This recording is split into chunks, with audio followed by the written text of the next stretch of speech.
તળાજા શહેરમાં તસ્કરોના તરખાટથી વેપારીઓમાં ભયનો માહોલ છવાયો છે। શહેરના શાક માર્કેટ વિસ્તારમાં એક જ રાતમાં 2 દુકાનોના તાળા તોડી તસ્કરો દ્વારા ચોરી કરવામાં આવી હોવાની ઘટના સામે આવી। શહેરના શાક માર્કેટ વિસ્તારમાં એક જ રાતમાં 2 દુકાનોના તાળા તોડી તસ્કરો દ્વારા ચોરી કરવામાં આવી હોવાની ઘટના સામે આવી। પ્રાપ્ત માહિતી મુજબ શાક માર્કેટમાં આવેલી શક્તિ જનરલ સ્ટોર અને પ્રસંગ સાડી નામની દુકાનમાં અજાણ્યા તસ્કરો દ્વારા રાત્રિના સમયે તાળા તોડી અંદર પ્રવેશ કરી ચોરી કરવામાં આવી છે। સવારે દુકાનદારો દુકાન ખોલવા પહોંચ્યા ત્યારે તૂટેલા તાળા અને સામાન વેરવિખેર હાલતમાં જોવા મળ્યો। એક જ રાતમાં 2 દુકાનોમાં ચોરીની ઘટનાથી સમગ્ર વિસ્તારમાં ચકચાર મચી। તળાજા શહેરમાં છેલ્લા કેટલાક સમયથી તસ્કરની ઘટનાઓ વધતી જતા વેપારી અને નાગરિકોમાં અસુરક્ષાની લાગણી ફેલાઈ છે।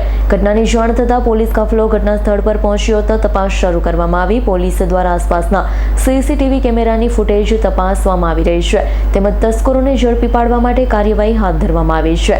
સ્થાનિક વેપારીઓએ રાત્રિ દરમિયાન પેટ્રોલિંગ વધારવાની અને શહેરમાં સુરક્ષા વ્યવસ્થા વધુ મજબૂત બનાવવાની માંગણી ઉઠી છે।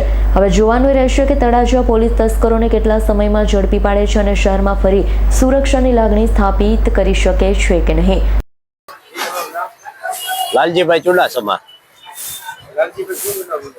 અહીંયા અમારી દુકાનના આજ રાતે તાળા તૂટેલા છે અને થોડું ઘણું 8-10 હજારનું પરચુરણ ગયેલું છે અને કાજુ બદામ ગયેલા છે।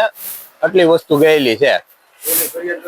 પોલીસ ફરિયાદની જાણ કરી છે। હવે આવે છે સાહેબ, પછી તપાસ કરે, સ્થળ તપાસ કરે અને પછી આગળની કાર્યવાહી કરશે। 2 દુકાનના તાળા તૂટ્યા છે। શક્તિ જનરલ ને પ્રસંગ સાડી 2 દુકાનના તાળા તૂટ્યા છે ગઈ રાતના। બીજા કોઈને કઈ થયું હોય તો અમને ખ્યાલ નથી। અમીન પાયકનો રિપોર્ટ, S9 ન્યૂઝ, મહુવા।